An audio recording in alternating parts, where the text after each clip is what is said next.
오늘 우리에게 주신 하나님의 말씀입니다. 사도행전 2장 41절에서 47절까지. 사도행전 2장 41절에서 47절까지의 말씀입니다.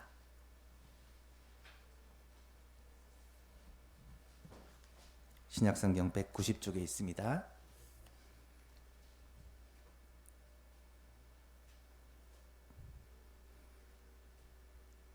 사도행전 2장 41절부터 47절까지 한 절씩 교독하겠습니다. 그 말을 받은 사람들은 세례를 받음에 이날에 신도의 수가 3천이나 더하더라.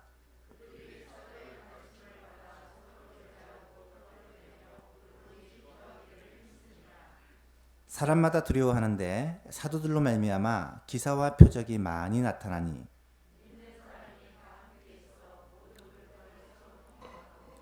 또 재산과 소유를 팔아 각 사람의 필요를 따라 나눠주며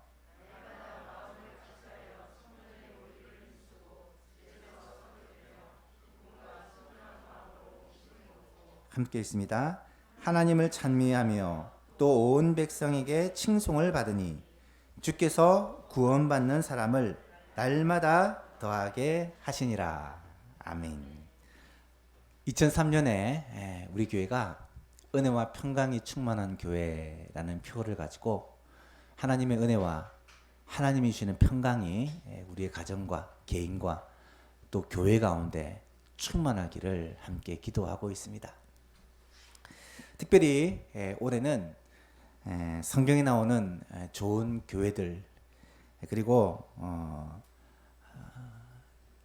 교회사에 나오는 그런 건전한 교회들을 직접 한번 탐방해 봄으로써 우리 교회에 나아갈 바와 모습들을 우리가 고민하고 있습니다. 1월과 2월에 우리가 함께 살펴보고 있는 교회는 바로 초대 예루살렘 교회입니다. 지금 이미 교회가 사라졌기 때문에 그곳에 가볼 수는 없지만 성경에 생생하게 초대 예루살렘 교회의 모습이 기록되어 있기 때문에 이 말씀을 통해서 우리는 그 교회의 모습들을 함께 살펴볼 수가 있죠. 최초의 교회입니다. 이 땅에 세워진 최초의 교회, 그리고 어쩌면 가장 이상적인 교회의 모습이 바로 초대 예루살렘 교회이죠. 이 교회를 함께 살펴보면서 우리 교회의 모습들을 돌아보고 우리도 배울 것을 배우고 또 반면교사로 삼을 것은 삼으면서 그렇게 은혜와 평강이 충만한 좋은 교회로 세워나가고자 합니다. 오순절날 성령 강림 사건으로 말미암아 베드로가 설교를 하게 되고 그 설교를 들은 사람 가운데 오늘 본문 41절에 보니까 믿고 세례를 받은 신도의 수가 3,000명이 되었다. 이 당시 이 사람의 수는 남자 성인만을 카운트하기 때문에 3,000명 이상의 사람들이 믿게 되었다라고 생각할 수가 있습니다. 이들을 중심으로 해서 초대 예루살렘 교회가 시작이 되죠. 오늘 우리가 읽은 본문은 이렇게 초대 예루살렘 교회가 시작되어서 어떻게 신앙생활을 해가고 있는지 그 모습을 생생하게 기록하고 있는 부분입니다. 이미 우리가 3주에 걸쳐 이 신앙생활의 모습을 자세히 살펴보았는데요. 지금까지 살펴본 이 초대 예루살렘 교회의 모습은 어땠습니까? 먼저 초대 예루살렘 교회 성도들은 사도의 가르침을 받았다. 이 말은 하나님의 말씀을 열심히 배웠다라는 말이죠. 또한 초대 예루살렘 교회 성도들은 풍성한 성도의 교제를 나눴다. 성전에 모이든지 집에서 모이든지 서로 교제하며 떡을 떼며 서로 성도의 교제가 풍성했다라는 것을 알 수가 있습니다. 또한 초대 예루살렘 교회 성도들은 오로지 기도하기를 힘썼다. 모이면 그들은 기도하는 일에 총력을 다했다. 서로를 위해서 기도하고 교회를 위해서 기도하고 복음을 위해서 기도하고 하나님의 뜻을 위해서 기도하는 기도에 힘썼다라는 것을 알 수가 있습니다. 네 번째로 이 모든 것을 종합해 보니까 결국 초대 예루살렘 교회의 가장 큰 특징은 모이는 데 힘썼다라는 거예요. 모이는 일에 힘쓰는 교회가 초대 예루살렘 교회였고, 오늘날에도 모이기에 힘쓰는 교회가 좋은 교회라는 거예요. 오늘날 세상은 점점 모이지 않는 분위기가 되어가고 있습니다. 주일 오전 예배 한 번만 드리면 그것으로 충분한 시대가 되어가고 있습니다. 실제로 큰 교회를 중심으로 주일 오전 오후 예배 구분이 없어지고, 수요기도회, 금요기도회 이런 모임도 자꾸 없어지는 추세가 현대 교회의 모습입니다. 하지만 성경에 나타나는 이 가장 이상적인 초대 예루살렘 교회는 날마다 모였습니다. 모이기에 힘을 썼습니다. 주일에 오전에도 모이고, 같이 식사하고, 오후에도 모이고, 또 수요일에도 금요일에도, 새벽 기도에도 날마다 모여서 하나님을 찬양하고, 또 성도의 교제를 나누고, 기도하고, 복음 전하는 그런 교회가 초대 예루살렘 교회였다라는 것이죠. 뿐만 아니라 초대 예루살렘 교회는 기사와 표적이 많이 나타났다라고 말씀합니다. 하나님께서 기사와 표적들, 기사와 표적이라는 것은 사람이 할 수 없는 일을 말합니다. 병든 자들이, 사람이 고칠 수 없는 병이 낫기도 하고, 심지어 한 번도 걸어보지 못한 사람이 걷기도 하고, 죽은 사람이 살아나기도 하고, 이런 기사와 표적들이 많이 나타났다라는 것이죠. 또한 초대 예루살렘 교회에 어떤 모습이 있었습니까? 서로 물건을 통용하고 자신의 재산과 소유를 팔아 가난한 사람들에게 나눠주는 희생과 헌신과 섬김의 모습이 이 초대 예루살렘 교회에 있었다는 거죠. 참 쉬운 일이 아닙니다. 영적으로 굉장히 수준 높은 삶이 성도들에게 나타났다라는 말씀입니다. 오늘은 마지막으로 초대 예루살렘 교회는 그 결과로 주께서 구원받는 사람을 날마다 더하게 해주셨다라는 이 말씀을 함께 살펴보았으면 좋겠습니다. 46절과 47절을 같이 한번 읽어볼까요? 시작. 날마다 마음을 같이하여 성전에 모이기를 힘쓰고 집에서 떡을 떼며 기쁨과 순전한 마음으로 음식을 먹고 하나님을 찬미하며 또 온 백성에게 칭송을 받으니 주께서 구원받는 사람을 날마다 더하게 하시니라. 참 부러운 모습이고 너무나도 아름다운 모습입니다. 3,000명의 이 성도들로 시작된 초대 예루살렘 교회가 날마다 믿는 자들이 더하여져서 계속해서 자라나는 모습입니다. 예루살렘 교회는 계속해서 부흥해 갔다는 사실을 알 수가 있습니다. 여러분, 교회가 부흥한다라고 말하면 보통 두 가지 의미가 있습니다. 하나는 믿는 자들이 더해져가는 이것을 말하고, 또 하나는 성도들의 신앙인격이 자라는 것을 부흥이라고 말할 수 있습니다. 앞의 경우를 수적인 부흥, 양적인 부흥이라고 하고, 뒤편의 경우를 질적인 부흥이라고 보통 이야기를 하죠. 많은 학자들은 이야기하기를 이제는 더 이상 양적인 부흥의 시대는 끝났다. 이제 믿는 자들이 더하여지는 부흥은 이제는 오지 않는다. 이제는 성도들 한 명 한 명이 질적으로 신앙 인격이, 삶이 더 나아지는 부흥이 있어야 된다. 이렇게 말하는 사람이 적지 않습니다.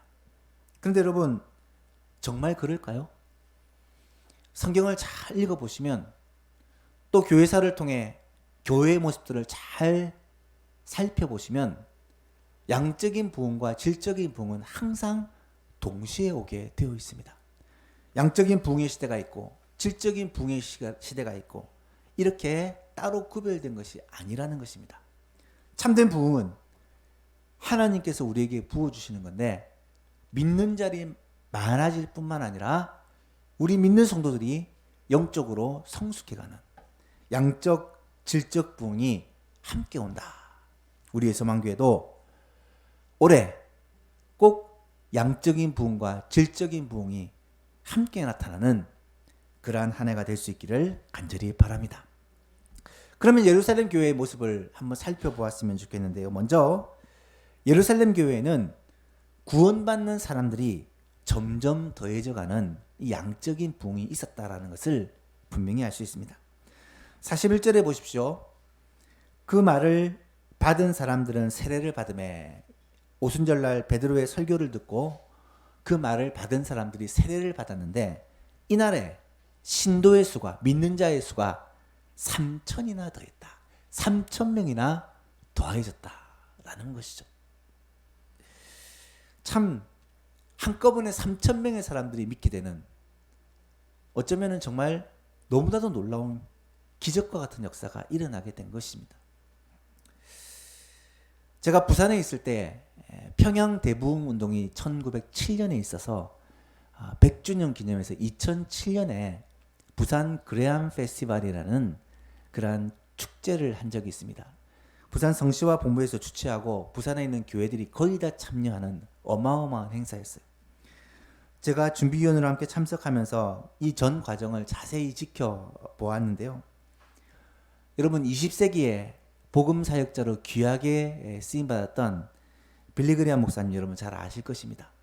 그 목사님이 여러 나라를 다니며 복음을 전했는데 그 아들이 프랭클린 그레암 목사님이 그 사역을 이어가다 지금도 전 세계를 다니며 복음을 전하고 있습니다. 프랭클린 그레암 목사님을 초청하고 부산에서 많은 사람들을 초청해서 복음 전하는 행사를 하게 된 거예요. 부산 월드컵 경기장에 6만석이라고 하고 이 운동장 안에까지 사람이 차면 8만 명까지 들어올 수 있는 그런 공간에 거의 빈자리를 찾아볼 수 없을 정도로 많은 사람들이 모이게 되었고, 유명한 가수들, 기독교 가수 윤복희라든지 그런 가수들의 공연도 있고, 그렇게 행사가 진행되는 가운데 이 행사의 하이라이트는 프랭클린 그레암 목사님이 나와서 간단하게 한 20-30분 정도 복음을 전하고 복음 초청을 합니다. 예수님을 나의 구주로 영접하실 분들은 지금 이 시간 앞으로 나오십시오. 여러분을 위해서 특별히 기도해 드리겠습니다. 그렇게 초청을 하니까 놀랍게도 대충 보아도 3,000명이 넘는 사람들이 그렇게 한꺼번에 나가 예수님을 영접하는 모습을 목격하게 되었습니다. 그 모습을 직접 보면서 어떤 생각이 들었냐면 바로 오늘 본문이 기억나더라고요. 그 말을 받은 사람들은 세례를 받음에 그날의 신도의 수가 3,000이나 더하더라. 여러분, 오늘날에도 이런 놀라운 부흥의 역사가 분명히 일어날 수 있습니다. 한꺼번에 3,000명의 사람이 예수님을 믿고 영접하고 구원받는 역사가 실제로 있을 수가 있다라는 거예요. 말세의 때가 되면 주님 오실 날이 점점 가까이 오면 굉장히 많은 사람들이 한꺼번에 주님께로 돌아오는 그런 복음의 문이 활짝 열리는 역사들이 일어날 수가 있다라는 거예요. 이런 부흥의 역사가 저는 대한민국에서 일어났으면 정말 좋겠고, 또 그 일에 우리 예수만교회가 귀하게 쓰임받았으면 정말 좋겠습니다. 이것을 위해서 저도 여러분도 함께 부흥을 사모하며 갈망하며 기도했으면 좋겠어요. 하지만 이처럼 한꺼번에 많은 사람들이 주님께로 돌아오는 영적 대부흥 운동이 일어나기도 하지만 대부분의 부흥하는 교회는 특징이 뭐냐? 한 영혼 한 영혼 날마다 믿는 자들이 더하여지는 이러한 부흥이 일어난다는 거예요. 바로 오늘 본문 47절에 나타나는 부흥의 현장입니다. 하나님을 찬미하며 또 온 백성에게 칭송을 받으니 주께서 구원받는 사람을 날마다 더하게 하시니라. 저는 기도할 때마다 거의 매일 빠지지 않고 기도하는 제목이 있습니다. 우리 교회 주보에 실려있는 우리 교회 비전 기도 제목 중에 날마다 믿는 자들이 더하여지는 교회가 되게 하소서. 복음을 전하는 일에 최선을 다하여 날마다 믿는 자들이 더해지는, 매주마다 새 가족들이 더해지는, 매주마다 영혼들이 이 예배당에 와서 복음을 듣고 예수를 믿는 그런 교회가 되기를 기도하고 있습니다. 이것이 하나님이 가장 기뻐하시는 교회의 모습이요, 교회의 본질에 사명에 가장 충실한 모습이라는 거예요. 전도를 행사로 하는 것이 아니라 전도를 생활로, 전도를 이벤트로 하는 것이 아니라 전도를 우리의 습관과 삶으로 그렇게 녹여내는 그런 교회가 진짜 멋진 교회요, 좋은 교회라는 것입니다. 우리의 소망교회가 그런 교회가 되기를 원하고, 날마다 믿는 자들이 더하여지는, 그래서 영적으로도 질적으로도 뿐만 아니라 양적으로도 성장하는 예소망교회가 될 수 있기를 주님의 이름으로 축복합니다. 두 번째로, 예루살렘 교회는 이렇게 양적으로 성장해 갔을 뿐만 아니라 성도들의 신앙인격이 날로 성장해 갔습니다. 질적 부흥도 함께 일어났다는 거예요. 어떻게 할 수 있습니까? 이 44절 45절을 보니까 믿는 사람이 다 함께 있어 모든 물건을 서로 통용하고 또 재산과 소유를 팔아 각 사람의 필요를 따라 나눠주었다. 지난 주일이죠. 이것이 사실은 기적이다, 기사와 표적이다라고 말씀을 드렸습니다.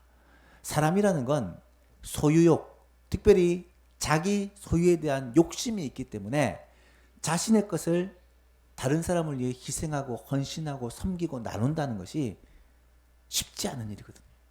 그런데 그런 일들이 초대 예루살렘 교회에서는 광범위하게 아주 일반적으로 일어났다는 거예요.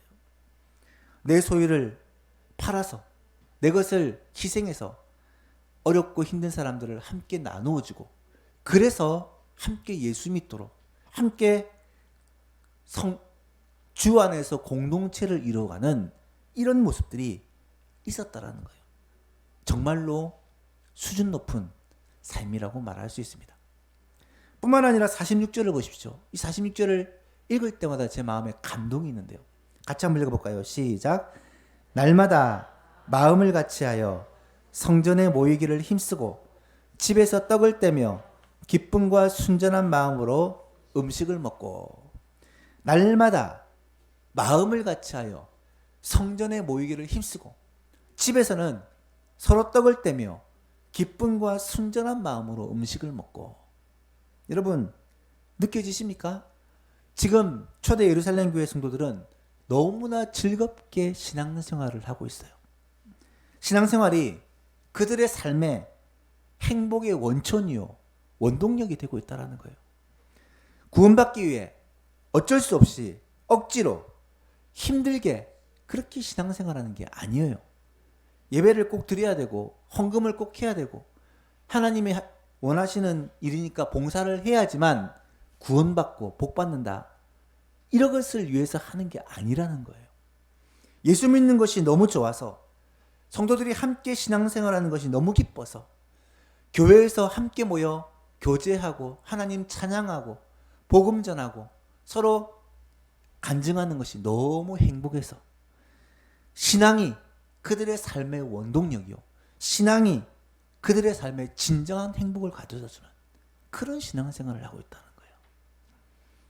사랑하는 예수만교회 여러분, 우리 예수만교회가 신앙생활의 즐거움을 회복할 수 있기를 축복합니다. 예수 믿는 이 기쁨을 교회 생활에서 맛보고 누릴 수 있기를 바랍니다. 교회 오는 것이 너무 좋고 함께 예수 안에서 예배 드리는 것이 너무 좋고 성도들과 함께 식사하고 교제하는 것이 너무 행복하고 구역별로 모여서 전도회별로 모여서 교제하는 것이 너무 즐겁고, 이것이 우리의 삶의 원동력이 되고 힘이 되어지는 그런 신앙생활, 그런 교회 생활이 될 수 있기를 주님의 이름으로 축복합니다. 그러니까 어떤 일이 벌어집니까? 27절 47절 하나님을 찬미하며 또 온 백성에게 칭송을 받으니. 여러분, 하나님을 찬미하며 하나님께 인정받는 것은 물론이고 온 백성은 믿지 않는 사람을 말해요. 믿지 않는 사람들에게 칭송을 받았대요. 여러분, 사람들에게 칭송을 받는, 칭찬받는 것은 결코 쉬운 일이 아니에요. 생각해 보세요. 여러분의 남편이, 여러분의 아내가, 여러분의 자녀들이 여러분 칭찬하는 게 쉬운 일인가요? 어지간히 잘하지 않고는 남을 칭찬하는 것은 참 쉬운 일이 아닙니다. 그런데 칭송을 받았다니까요. 분명히 그들의 삶이 세상 사람들의 삶과는 달랐다는 말입니다. 탁월했다는 말이에요. 자신이 죽지 않고, 자신이 낮아지지 않고, 자신이 희생하지 않고, 내가 손해보지 않으면 사람들은 절대로 칭찬하지 않아요. 예루살렘 교회 성도들은 세상 사람들이 볼 때 참 칭찬할 만한 탁월한 삶을 살았다는 말입니다. 어떻게 그럴 수 있었느냐? 함께 모여 예배하고, 함께 모여 영적으로 교제하고, 힘없고 능력받아 삶의 현장에서 섬기고 나누고 베풀고 다른 사람에게 선한 영향력을 미치며 살았다는 말이에요. 내 욕심을 위해서, 내가 좀 더 가지기 위해서, 내가 좀 더 편하고 누리고 즐기기 위해 살면 절대로 사람들에게 칭찬받는 삶을 살 수가 없습니다. 여러분, 우리의 삶이 전도가 되기 위해서는 우리의 삶이 빛이 되고 소금이 되어야 돼요. 예수님이 말씀하시잖아요. 너희 빛을 사람에게 비추어야 된다. 마태복음 5장 14절 이하에 보니까 너희는 세상의 빛이라. 산 위에 있는 동네가 숨겨지지 못할 것이요 사람이 등불을 켜서 말 아래 두지 아니하고 등경 위에 두나니 이러므로 집안 모든 사람에게 비치느니라. 이같이 너희 빛이 사람 앞에 비치게 하여 그들로 너희의 착한 행실을 보고 하늘에 계신 너희 아버지께 영광을 돌리게 하라. 우리의 삶이 이처럼 세상에 빛을 비추는 삶이 되어서 그들로 하여금 우리의 삶을 통해 하나님을 찬양하게 되고 하나님을 알게 되고 주님을 믿게 되는 축복의 통로가 되는 삶을 살라고 주님이 우리에게 명령하셨다는 거예요. 사랑하는 예수만교회 신도 여러분, 우리의 신앙과 삶이 성숙하여서 영적으로 성숙하여서 교회 안에서만 영향력을 미치는 것이 아니라 믿지 않는 가족들과 친지들과 이웃들과 친구들에게도 선한 영향력을 미치는, 그래서 우리가 복음의 통로가 되고 축복의 통로가 되는 그런 은혜가 우리 예수만교회 모든 성도들에게 함께하기를 주님의 이름으로 축복합니다. 예루살렘 교회는 이처럼 양적으로도 성장했고 질적으로도 성장했습니다. 하지만 결정적으로 하나님께서 예루살렘 교회에 부흥을 허락해 주셨다라는 사실입니다. 부흥하는 교회가 되기 위해서는 물론 열심히 전도를 해서 또 착한 행실을 통해 선한 영향력을 미쳐서 지역사회에 공헌을 해서 교회의 이미지를 잘 만드는 것 중요합니다. 하지만 그렇게 한다고 다 부흥하느냐? 그렇지 않습니다. 아무리 우리가 노력해도 그래서 믿는 자들이 날마다 더하여지는 게 아니라는 거예요. 무슨 말입니까? 가장 결정적인 요소가 있는데 그것은 하나님께서 부흥을 허락해 주셔야지만 교회는 부흥한다는 사실입니다. 그렇다면 하나님께서 어떻게 교회의 부흥을 허락해 주실까? 오늘 본문에 보니까 두 가지를 말씀하고 있어요. 하나는 하나님께서 기사와 표적을 교회 가운데 나타내 보여주십니다. 지난주에도 말씀드렸듯이 기사와 표적은 사람이 할 수 있는 것이 아니에요. 오로지 하나님이 하시는 일입니다. 사도행전에는 수많은 기사와 표적들이 일어납니다. 우리가 살펴보았듯이 40년 동안 한 번도 걸어보지 못한 사람이 그 자리에서 발과 발목에 힘을 얻고 일어나 걸으며 뛰며 하나님을 찬송하고 성전에 들어가잖아요. 때로는 기도하는 가운데 모인 곳이 진동하기도 하고, 아나니아와 삽비라 같은 부부는 성령을 속이다가 그 자리에서 죽임을 당하기도 하고, 사도들이 옥에 갇혔는데 옥문이 열리고 사슬이 풀어지고 옥에서 풀려나는 기적이 일어나기도 하고, 많은 병장들이 고침을 받았고 귀신들이 쫓겨났으며 심지어 죽은 사람들이 살아나는 일도 초대 예루살렘 교회 가운데 있었다라는 것을 우리는 압니다. 이런 모든 기사와 표적들은 하나님께서 하시는 하나님의 일이죠. 예루살렘 교회는 하나님께서 이같이 많은 기사와 표적을 행하심으로 말미암아 복음이 더 힘있게 전파되도록 역사해 주셨다라는 것입니다. 우리의 소망교회도 마찬가지입니다. 하나님께서 원하시기만 하면 우리의 소망교회 가운데서도 이러한 기사와 표적이 오늘날에도 일어날 수 있다는 사실을 믿으시기 바랍니다. 병든 자들이 의학적인 방법이 아니라 하나님의 특별하신 은혜로 회복이 되어지고, 병은 낫는 병이 아니다. 이거는 유지만 하면 잘한다. 하지만 성령께서 역사하시면 한 번도 걸어보지 못한 자가 걷게 되는데, 의학적으로 설명하지 못하는 일들이 오늘날 일어나지 않습니까? 분명히 죽을 병을 하나님은 살리시는 놀라운 역사를 일으키시지 않습니까? 하나님이 함께 하신다는 증거들이 우리의 삶에서 간증되어지고 하나님을 찬송하는 역사가 일어날 수 있기를 간절히 기도합니다.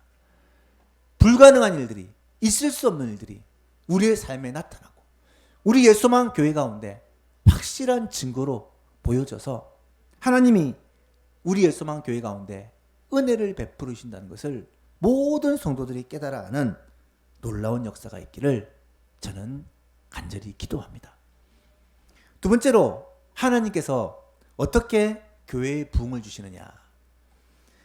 하나님께서 구원받는 사람을 날마다 더하게 해 주셨다라고 기록합니다. 47절을 한 번 더 보십시오. 하나님을 찬미하며 또 온 백성이 칭송을 받으니, 여기까지는 교회가 한 일입니다. 근데 마지막 결론이 뭐냐? 주께서 구원받는 사람을 날마다 더하게 하시더라. 주께서 구원받는 사람을 날마다 더하게 하시니라. 주어가 누굽니까? 주께서요. 주께서. 우리가 할 수 있는 일 최선을 다해요. 하지만 부흥케 하시는 분은 누구라고요? 하나님이시라는 거예요. 믿는 자들이 더하게 하시는 것은 누구라고요? 하나님이시라는 거예요. 여러분, 한 사람이 구원받고 하나님의 자녀가 되는 것은 100% 하나님의 은혜요, 하나님의 역사임을 믿으시기 바랍니다. 아무리 우리가 애를 쓰고 노력해도 사람의 마음을 바꿀 수 없어요. 아무리 사랑으로 섬기고 헌신해도 그 사람이 예수 믿도록 우리가 만들어낼 수가 없습니다. 제가 목회하면서 가장 크게 느끼는 게, 한 사람이 믿음으로 바로 서서 주님을 구주로 고백하게 되고 영적으로 자라서 성숙한 그리스도인으로 세워져 가는 게 얼마나 힘든지 정말 실감을 하고 있어요. 저절로 그냥 영적으로 자라는 게 아니더라고요. 얼마나 많은 기도와 헌신과 노력과 관심과 수고가 필요한지. 하지만 아무리 우리가 수고한다 할지라도 우리가 사람을 변화시키는 능력이 없다라는 거예요. 주께서 한 사람을 믿게 해주시고 주께서 한 사람을 변화시켜 주셔야지만 영적으로 살아날 수 있고 영적으로 자랄 수 있다는 것입니다. 부흥은 우리가 계획하고 치밀하게 잘 준비해서 그렇게 일으킬 수 있는 것이 아니라는 사실이에요. 부흥은 우리가 열심히 기도하고 노력함으로 땡겨올 수 있는 게 아니라는 사실입니다. 부흥은 하나님께서 우리 예수만교회를 기뻐하시면 하나님의 주권적인 역사로 우리에게 허락해 주시는 것이 부흥이라는 사실을 꼭 깨닫게 되기를 간절히 바랍니다. 그래서 우리는 뭘 해야 되느냐?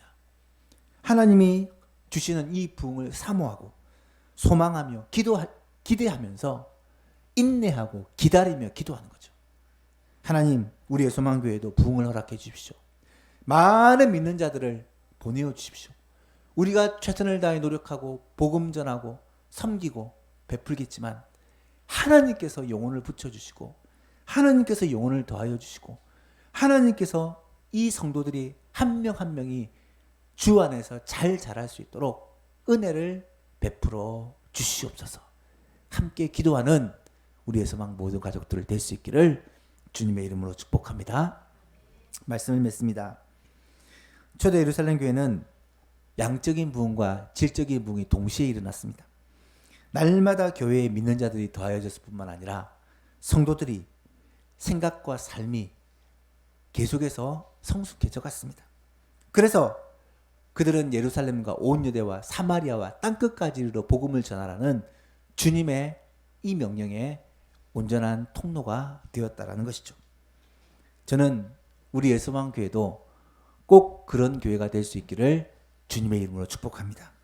우리 예수만교회도 이런 주님이 주시는 부흥의 역사가 일어나기를 원합니다. 날마다 믿는 자들이, 매주마다 새 가족들이, 매주마다 주님께로 돌아오는 자들이 예수만교회에 더하여지는 역사가 일어나기를 바랍니다. 성도들의 삶에